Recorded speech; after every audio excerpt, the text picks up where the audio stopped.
I drink a lot. Why don't you drink with me? Why don't you drink with me? Together we can drink and drink a lot. I like to drink a lot. Some divine cognac or some divine wine. I like to drink a lot. All right, and we're back. My glass is filled. My bladder's been emptied. I really like to drink. Let's talk about my favorite part of the football game, our defense. To me, this is a defense that can carry any game, any place, anytime, and to the Super Bowl. Let's start breaking down the defensive side of the ball.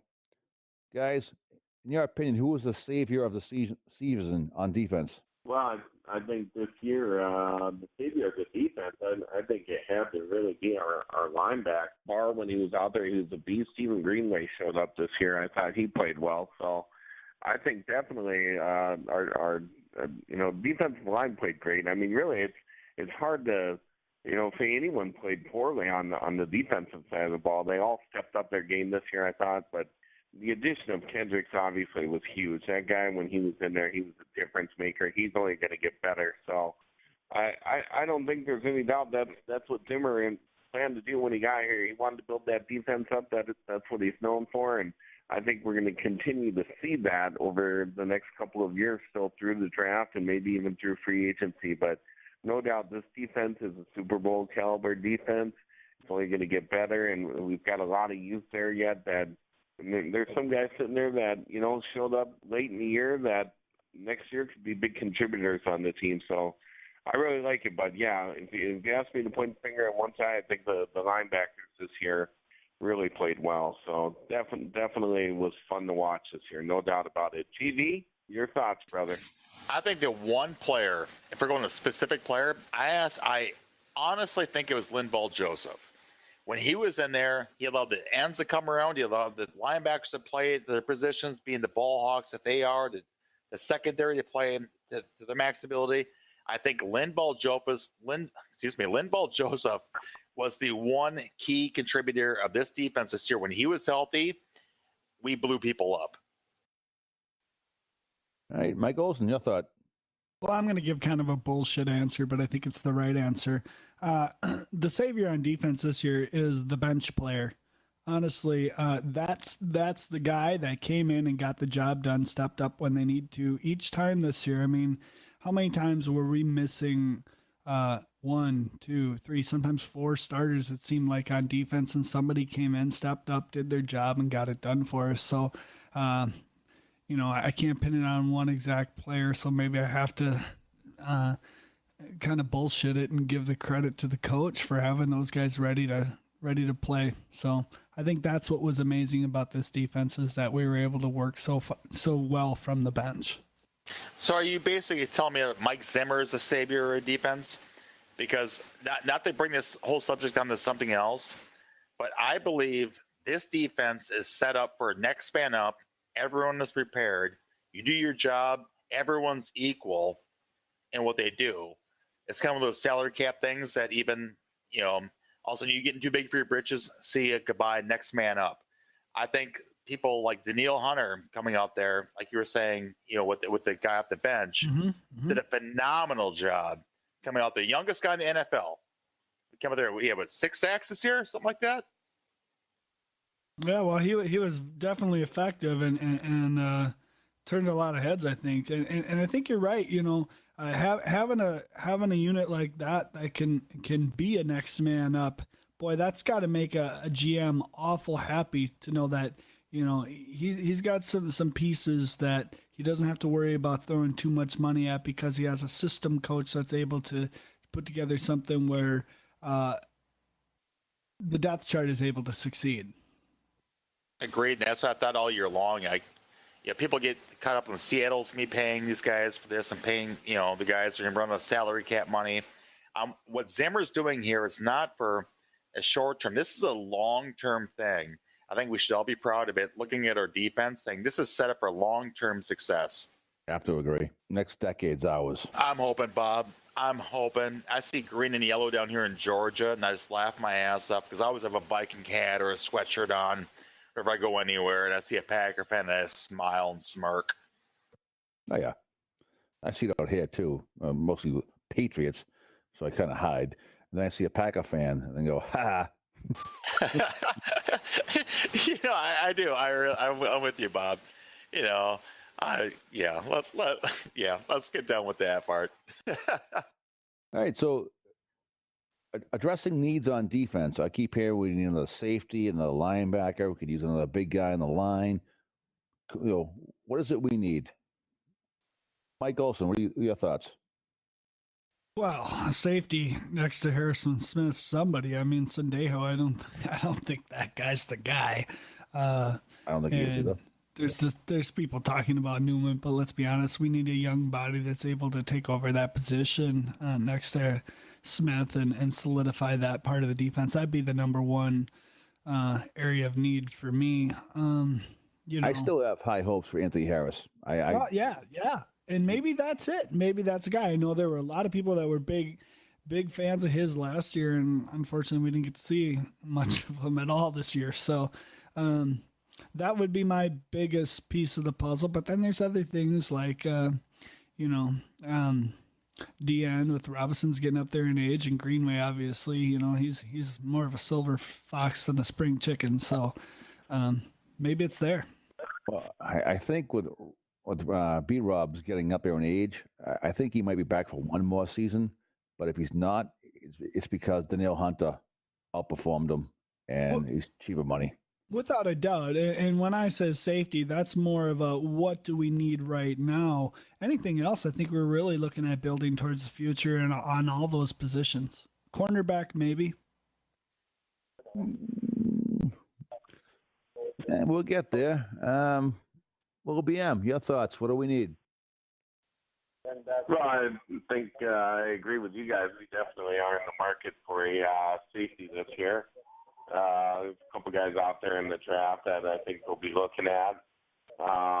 Defensively, I mean, that like you guys said, I mean, it's pretty solid. I mean, other than adding the safety, I think you can always add a cornerback. Obviously, Josh Robinson's probably going to be on. I can see us taking a quarterback later in the draft or signing someone.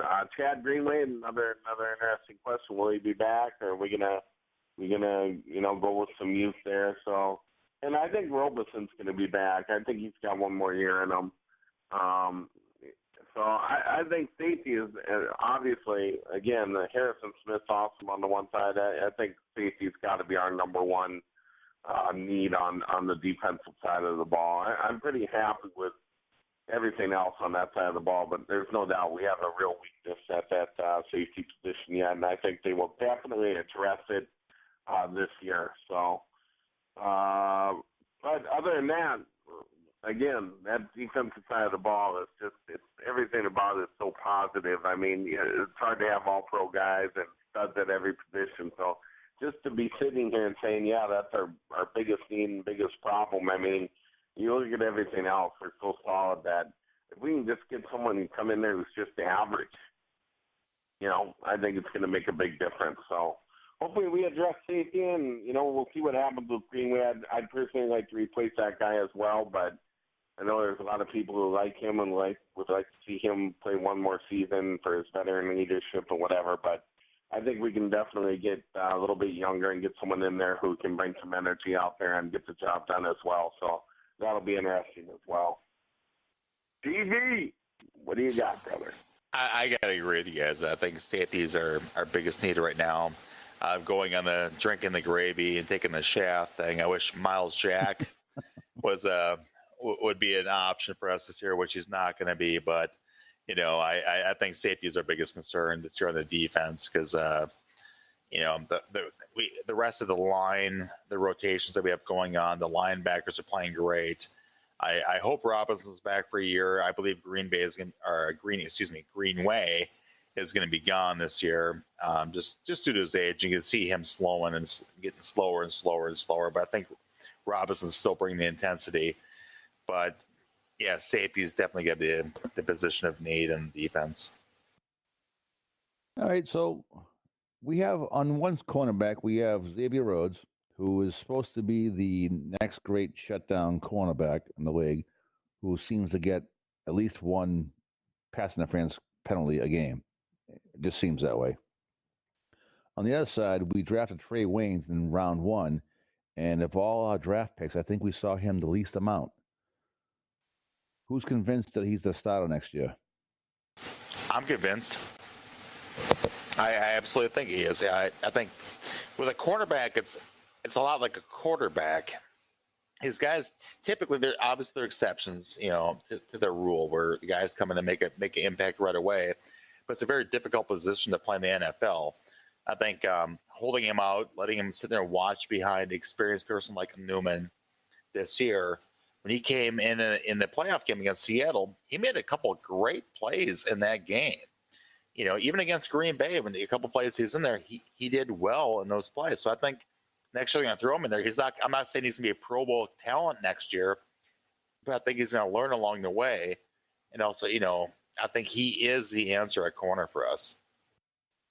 I liked him. I agree with you that a couple of games that he had out there towards the end of the season, especially that the Green Bay game before he got injured, he was in the right place, the right time, got the interception on the rebound, and I think he's starting to click to him. I think he's getting it. I agree with you, Bobby. The biggest thing with him coming to college is people are like, oh, he's got his hands all over everybody. There's going to be a lot of pass interference calls on him for doing such and such. But I believe the Vikings, the coaches saw that and said, we're going to teach you, watch this, don't do that. And so I believe this is a learning year for him.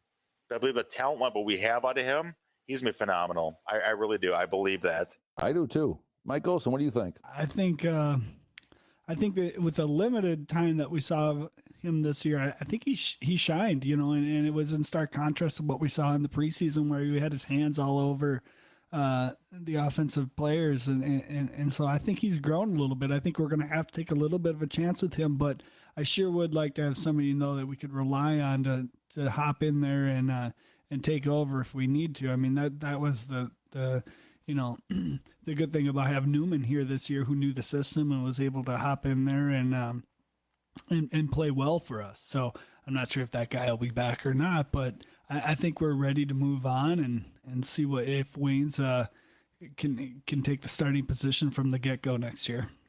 Yeah, I agree with you guys. I thought Trey Wayne, the limited time that we saw him, I thought he played well. He's obviously ridiculously fast. I mean, he was running step for step with pretty much everyone I saw him trying to cover for the most part. And he's young, and you know what? We talked about this in season 2, I think, Carlos. We said that Trey Wayne is going to be brought along slowly, and we expect him to be starting around week 8, 9, somewhere mid-season.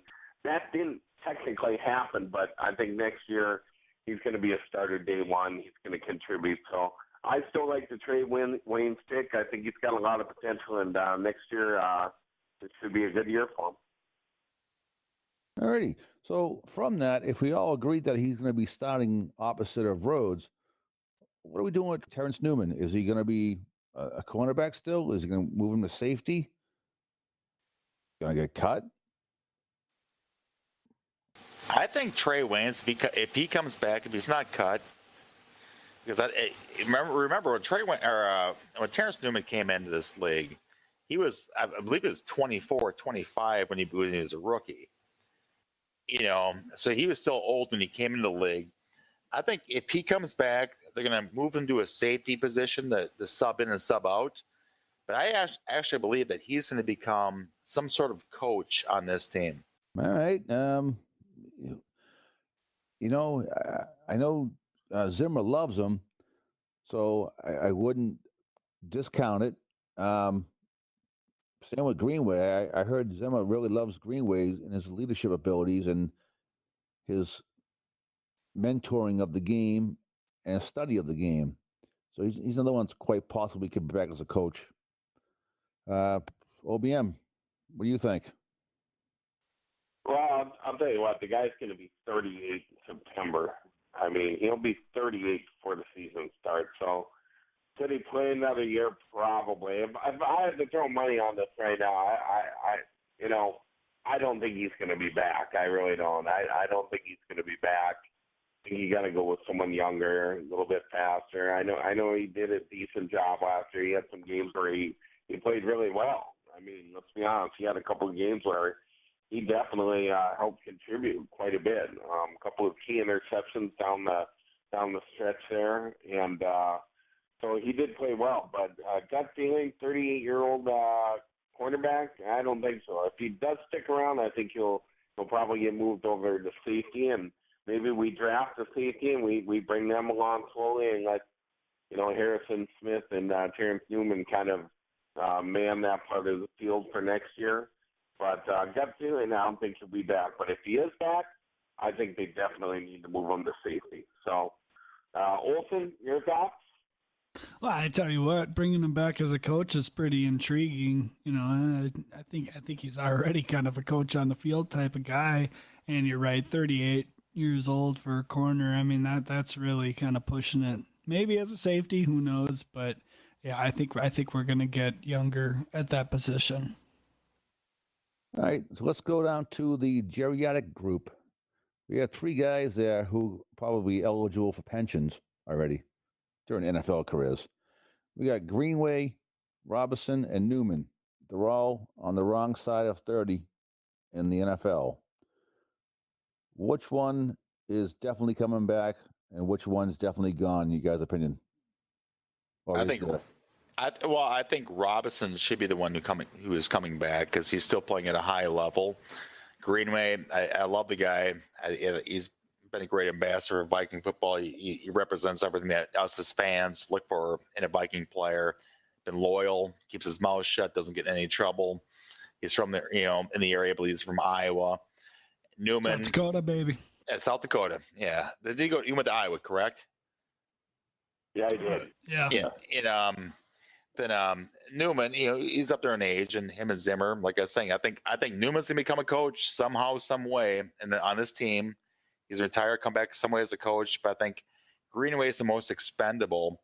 I think Robinson still can play at a level that even if he's subbing out third down type of situations, I think Robinson should be the one that comes back. All right, Mike Olson, what do you think? Well, I think Robinson's going to be coming back. I don't know. I mean, it sure sounds like they'd have Greenway back if he come back. And Newman, I mean, outside of a position change, I don't think he's going to be back. But I definitely look for Robinson to come back. I mean, the guy had a phenomenal year. I mean, one of his best years. It didn't show up in the stats, obviously. We all know that. We all know how the Zimmer's defense affects the stat line for players. But the guy was an integral part of our defense, and I think he definitely should be back next year. OBM, chime in. You know what? I think Greenway will be back. He's already said he wants to come back. He doesn't want to end his career that way with that loss in the playoffs, and he knows he's got 1 year left in him. He'll be back. I think Robinson will be back too. Robinson, I definitely felt there was a drop off this year. You're right. Zimmer's defense doesn't let anybody be like a big star, it seems, but they all kind of do their job and their role, and that's what I like about it as well. Those guys aren't all just after the quarterback. They're out there to stop the run as well. So I think Robinson will be back, but there's no doubt he's going to play less snaps than he probably ever has since he's been a rookie, I'm guessing. Agreed. And again, yeah, I think he's going to go out there when we're winded and we need that extra little push and someone needs a break, and that's when Robinson's going to get on the field. And that's probably how Greenway's going to get on the field too. So, and as far as Newman goes, we kind of discussed that. I would be surprised if Newman is back, and if he is back, it's because we need a safety. So, gut feeling, Greenway, Robinson back. Newman, probably at home watching it on TV, or like you guys said, maybe he comes on as a coach. Who knows? But 2 of the 3 are going to be back, and I think that's a good thing. And then like we've talked about it, there's no doubt, the youth movement it's coming, and those guys are great to have on your team as veterans. They can still play, and they can teach those young guys a thing or two. So it's a great situation to be in, I think. All right. So from there, you get to play, I don't know, superhero here, and you can see the future. What one thing do you get to change other than health to improve this team next season? Mike Olson. For me, obviously, it's going to come down to better offensive line play. That's the number one thing that this team's fit and needs to fix. We've all said it several different times tonight that how do we actually know about this, that, or the other thing until we know what we have in offensive line? We need to get some protection, some consistency there. Make sure that we're running the offensive game plan that we plan on running. I mean, I don't think that we ended up running the system that we were supposed to be running at the beginning of the year. And I think it comes down to what we had in front of us up on the line. So I'd say that's the one thing that we definitely need to change this year is effective line play. All right. George Vike. I believe one simple thing, offensive play calling, coaching is what we need to change, is the way it's done. I believe they're actually doing that right now as we're speaking, to be honest with you. I think the one thing we need to improve on is play calling, playing to our players' limits, getting these guys ready for whatever's coming at them, be able to adjust to it. So I'm coming down to coaching. If I could change one thing, it's offensive play calling, offensive coaching. All right, OBM. Kill the question. Well, I would say offensive line as well. I mean, there's no doubt about it. We need to address the offensive line deficiencies. So I think that's going to be the one thing that if we're going to go from 11-5 in a playoff appearance, if we want to go to 11-5 in defense in the playoffs, I think we're going to have to get better offensive line play because I think if we would have had better offensive line play this year, who knows where we can end it up. I mean, 11-5, maybe that was our max this year, but I really think if we can just get Teddy that extra second, get rid of the ball, I think it could make a big difference in how that offense is. But again, TV brings up a great point. I think the pressure is on North Turner this year. It's year 3 for that guy. I definitely don't think the Wills or Zim are going to put up with another kick more field goals and score touchdowns type season again from this offense. There's too much talent, too many guys there that can make plays. Jarius Wright, Stephon Diggs. I mean, almost, 700 yards. He barely plays. So, I mean, he's got unlimited potential. There's a guy we haven't talked a lot about, but offensive line number 1 and number 2, to go into something else is pressure's on North Turner. I think he's got to step it up this year and find the way to score touchdowns instead of kick field goals. So those are going to be the 2 things that we're going to be looking for early in the season next year, and hopefully we're going to see a lot of improvement in both those areas. That'll make a big difference for this team, I think. And Bob, before you answer your question, can I ask this question as a group? Sure. Does Stephon Diggs remind anybody else of Percy Harvin? At times. At times, he does. His brashness and his confidence level, definitely. I think that kid's about 150% smarter than Percy Harvin was, so. The reason I ask is I see he has a talent, and I see him in interviews, and I see just the way he handles himself. It looks like he has this little bit of a chip on his shoulder, an attitude type of deal. And I was looking at him going, he has all the talent in the world, but he looks like he has this attitude to him. And it reminded me of Percy when I see him do interviews.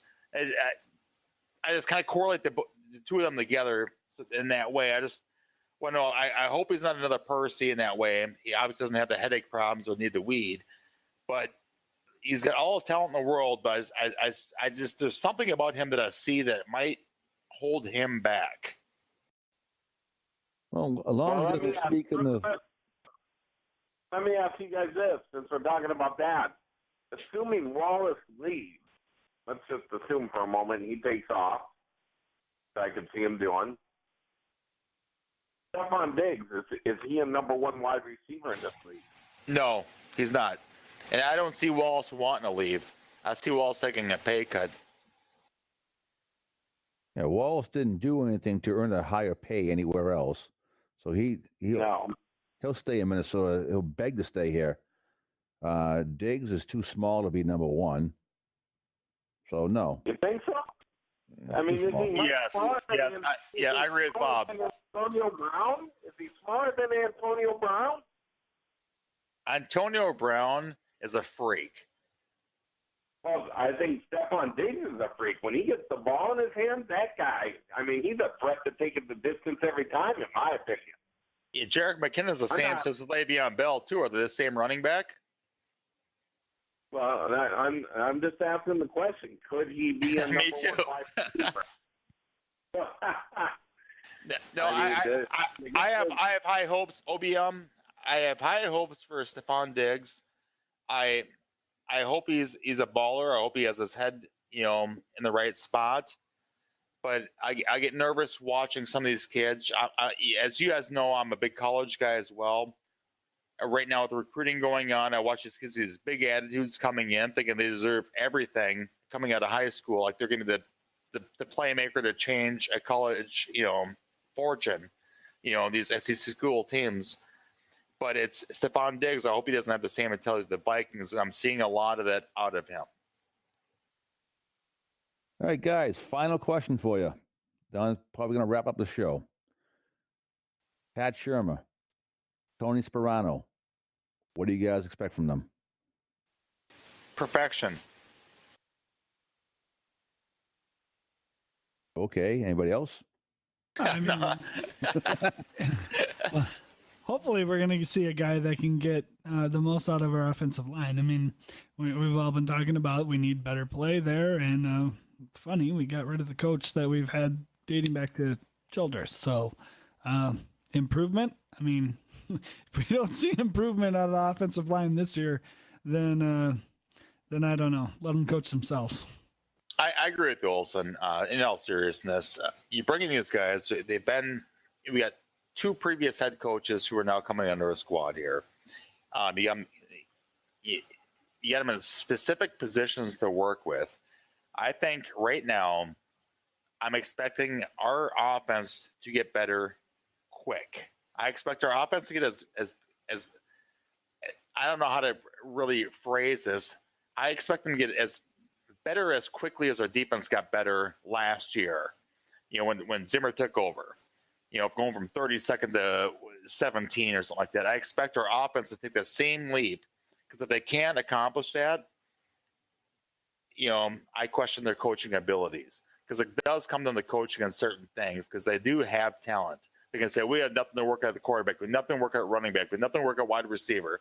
O-line, I'll stay out of that. Tight end, wide receiver, running back, quarterback, they have something to work with. And if the O-line's a problem, fix it. Well, you know what I really like about it is the fact that you're seeing Zimmer take control of this team. He's not messing around. I mean, years past, when Frazier and Childress was there, we didn't see any coach turnover. We didn't see guys getting fired. We didn't see them bringing in the level of talent that they just brought in with both of these guys. So I think it's refreshing to see someone who's in charge, and it seems like the Vikings really put their faith in Zimmer and believe in what he's doing, because both those guys are solid additions, and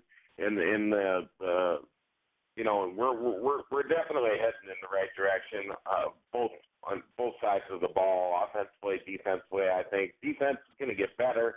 The offense should improve. The offensive line should get better.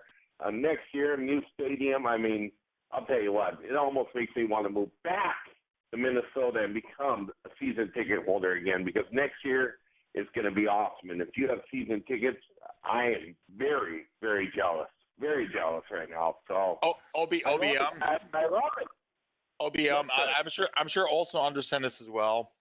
All the offensive line coaches need to address is this. He probably heard this in Great Lakes like I did. Attention to detail. Okay, no matter what it is, whether it's making a bed, whether it's standing up or doing this, pay attention, watch, repeat. That's all they need to do is get these players in there who can watch and repeat what they're doing and listen to instruction. I agree. And, I think, like I said, I just think we're going to improve in all aspects of the game next year. We're going to get probably, a couple of good draft picks in there again, hopefully. I mean, our draft the last 2 years, I mean, people calling out Spielman, but I'll tell you what. I mean, you look at what Spielman and Zimmer have done the last couple of years. It's really hard to call that guy out. Jury's still out on Teddy, but you know, you look at that coaching staff. Honestly, right now, I look at that coaching staff. Is there anyone that you'd rather have running this team than Zimmer? No, we brought it up a few weeks ago. You know, no, nobody. No, I agree. Okay, let me ask you this, though, Dean. Let me just throw it out there. Go ahead. David Carr, if you have to redo the draft, David Carr or Teddy Bridgewater? Who do you take? David Carr. I wanted both of them. They're 1A and 1B when it was going on. So I'd still take Bridgewater first just because of what he did in college. But, you know, it would have been a coin flip at that point for me. I don't know, man. Yeah. I really don't know. I don't know. It was one of the items I was hoping we were going to get to tonight. I need to see it in year 3 with Bridgewater, and I'm willing to give him a pass for this year because of the offensive line. But I got to tell you, I was not impressed this year. And that might not be all his fault. Might not be all his fault. And he may be a victim of circumstance with everything that went down for him this year with the modifications of the offensive scheme during the season, getting killed behind the offensive line for the first 6 games. I don't know, but I saw a guy holding the ball way too long, missing way too many open receivers, and I'm hoping that changes significantly in 2016. Olsen, what would have Teddy Bridgewater done with Oakland's offensive line? Well, that's the question, right? I mean, what would he do? Exactly. And what would David Carr do?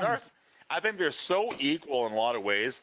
David Carr throws a great long ball. He does. He's got a cannon for an arm. He's great. I love David Carr. I do. I really like the guy. But Teddy, I think, is a smart quarterback. He's the guy who's going to bring you to a championship because he's smart. And that's what you need. Yeah. I mean, these guys, you need somebody. Doesn't he kind of look like shucks, man, another incompletion type guy? I don't know, man. Sometimes I watch that guy and his body language, and he's chewing the gum, and he throws a pass, and it's a bad pass, and he's kind of like, oh, man, I can't. I mean, I watched David Carr a couple times this year, and I'll tell you what. You're right. He does throw an incredible deep ball, but, man, that guy gets pissed off when he fucks up. I mean, he is. I'm not saying that's key to being a quarterback, but I'm just throwing it out there. I mean, do you want the all-shucks type quarterback, or do you want the guy who's going to grab your guy and chew him out when he gets back over the line back out? You'd rather have the shucks guy because you don't want the guy to turn out to be Jay Cutler in a couple of years. Okay? Yeah, I'd rather have the shucks that keeps your team calm. Like, all right, yeah, we effed this up. We did this. You know, like you're berating them. It's like, you know what, because he makes errors as well. Every quarterback does. Just keep it calm, keep the offensive calm, keep them on even keel. And it usually works out better. I can't say he's going to be better. Anyone's going to be better or worse at this point in either one of their careers. But I think we are in the right direction right now. I think we should be happy with what we have and not be comparing these guys quite yet. Yeah, I think GV's right. I think as fans, we want to see somebody get pissed off. We want to see the fire in them and all that. And I think that can be an asset for some quarterbacks, but I think coaches like to see a guy who's going to come back to the bench and be ready to go on the next series with a clean slate in his mind. All right. With that, let's call it a season. Let's wrap it up. I'm raising my glass to you guys. I had a blast with you. I did too, Bob. It was great. And Bob, phenomenal job this year, by the way, hosting the show. We really appreciate it. I really do. Hey, don't put us in the ground. Yeah, we still got draft, free agency, mini camps, training camps. We're going to be coming back to these listeners throughout the season here. Yeah, throughout the off season. That's considered next season. Yeah, next season. After tonight is next season. But Bob, thank you very much for putting the time to host us, come up with questions. Olsen, thank you very much for editing, spending the time, probably having a pissed off wife quite a number of nights. I appreciate. That's default. That's by default. But no, I appreciate you doing the editing because I know what a difficult task that is and putting this together. So I do appreciate that. OBM, I appreciate you coming on out. You know what?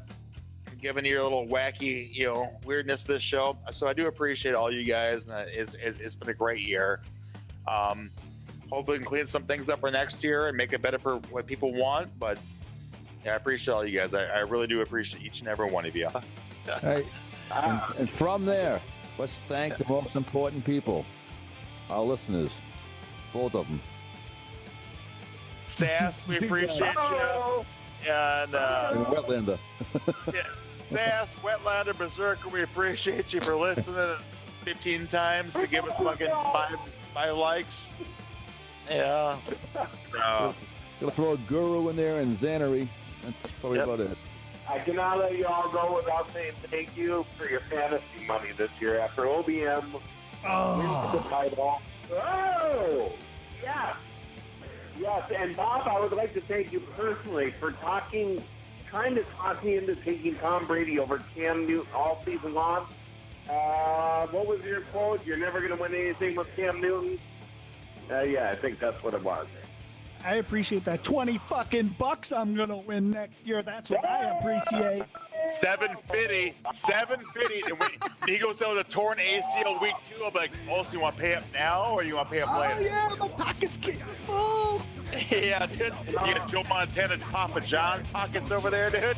I think TV is paying disagree to pay him $15 right now. Oh, the buyout option. Oh, hell no. Hell no. I ain't going there. Because trust me, if he goes over there, I'd be glad to pay it up. That means we are beyond the second round of the playoffs.